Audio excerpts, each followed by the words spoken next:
राम राज्य कैसा होगा। हेलो फ्रेंड्स, राम राज्य कैसा होगा। राम राज्य त्रेता में नहीं हो पाया था। देवी सीता जनता की, समाज की, प्रजा की संकीर्णता के कारण महारानी होकर भी निष्कासित हो गई थी और वनवासी जैसा उनका जीवन रहा। द्वापर में तो बिल्कुल भी नहीं था राम राज्य, और इस कलिकाल में सदियों से दमन और शोषण का ही प्रभाव दिख रहा है। जो वर्ग या समाज बलशाली होता है वो दूसरे समाज पर राज करता है। ये भी राम राज्य नहीं है। अभी जो आप देख रहे हैं, एक वर्ग बरसों से प्रतीक्षा कर रहा था अपने खोए हुए गौरव को, सम्मान को प्राप्त करने का, सो उसने बलशाली होने पर उस गौरव को, सम्मान को प्राप्त कर लिया है। पर इसके अतिरिक्त समाज में दूसरा वर्ग असंतुष्ट ही है, और पाप, अत्याचार और भ्रष्टाचार सब चरम पर है। मात्र राम मंदिर का बन जाना, उसमें प्रभु की मूर्ति का लग जाना, उसकी प्राण प्रतिष्ठा हो जाना राम राज्य का उद्देश्य नहीं है। ये तो बहुत छोटा सा प्रमाण है कि ईश्वर धरा पर हैं, और उनकी ही ऊर्जा से भारत ही नहीं समस्त विश्व में ऐसे परिवर्तन हो रहे हैं जिससे सनातन धर्म में लोगों की आस्था बढ़ रही है। पर मात्र मंदिर निर्माण भगवान राम कहें या कल्कि या परमात्मा का उद्देश्य नहीं है। अपने पिछले वीडियो में हम बता चुके हैं कि हमारे पीएम एक शानदार व्यक्तित्व हैं। उन्होंने सनातन के लिए जो किया है वो कोई बिरला ही कर सकता है, पर इससे भी इनकार नहीं किया जा सकता परमात्मा सशरीर धरा पर हैं, और उनका उद्देश्य अयोध्या में सिर्फ राम मंदिर का निर्माण नहीं है।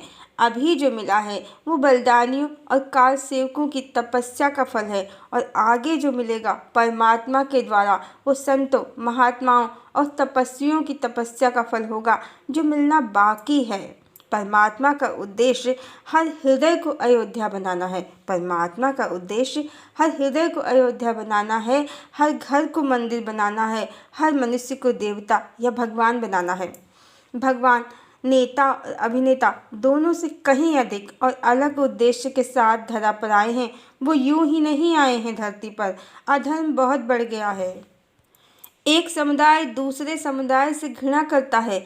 हिंसा, पाप, स्त्रियों पर अत्याचार, भ्रष्टाचार, दुराचार समाज में हर तरफ व्याप्त है।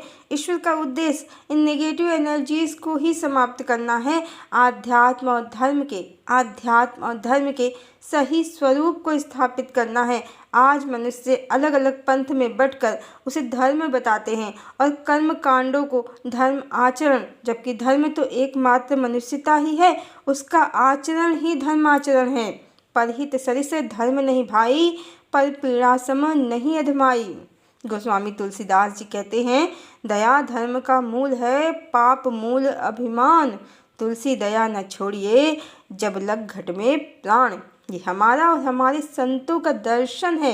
एक वक्त था बाबर का भी, उसने क्रूरता दिखाई, मंदिर को तोड़कर अपने नाम से इमारत बना ली। एक वक्त आया है भारत की सरकार का, जनता का बहुमत प्राप्त है संसार को। अपने बल से सरकार ने, फैसला सुप्रीम कोर्ट का है, पर बल सरकार का ही है। अपने बल से सरकार ने मंदिर बना दिया।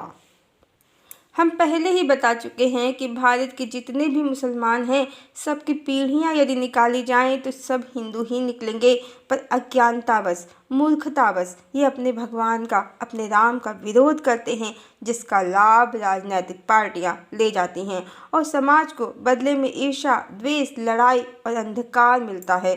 मंदिर में प्राण प्रतिष्ठा का कार्यक्रम बहुत ही हाई प्रोफाइल था, और नशेड़ी बॉलीवुड की एंट्री उस प्रोग्राम में थी, जो दर्शाती है कि हमारे राम के आदर्शों के अनुकूल बिल्कुल भी नहीं था। सरकार ने जो वचन दिया उसे निभाया, इसमें संदेह नहीं है।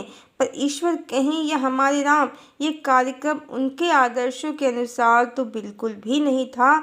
पक्ष ने अपने बल का प्रदर्शन किया, विपक्ष ने अपनी ईर्ष्या, अपने द्वेष का प्रदर्शन किया। ये राम राज्य की परिकल्पना का आधार तो बिल्कुल भी नहीं है। थोड़ा धैर्य रखें। ईश्वर सशरीर धरा पर हैं, और उनकी ऊर्जा से बहुत शीघ्र धरती की ऊर्जा तो परिवर्तित हो ही रही है। बहुत सी डिवाइन सोल्स जागृत भी हो गई हैं, और बहुत सी हो रही हैं। वक्त बदलने वाला है, काल चक्र सच में बदलने वाला है, पर आने वाला काल चक्र कहें या समय महाकाल का है। नए युग में राजनीतिक पार्टियों का अस्तित्व ही समाप्त हो जाएगा और ईश्वर की जो डिवाइन एनर्जी है, जो भी सोल उसके साथ होगी, मात्र वही नए युग में प्रवेश करेगी। बाकी सभी निगेटिव एनर्जीज इस धरती से साफ हो जाएंगी। फिर चाहे हिंदू, मुस्लिम, सिख, ईसाई किसी भी पंथ से वो जुड़ी हों, जो नकारात्मक हैं, ईर्ष्या, हिंसा, अत्याचार, दुराचार की ऊर्जा को कैरी करती हैं, वो सोल सी अब संसार चक्र से, इस धरा के संसार चक्र से बाहर हो जाएंगी। क्योंकि परमात्मा का कार्य सबको बार बार समझाना नहीं है। विवेक बुद्धि सबके पास है और सत्य असत्य सबको पता है।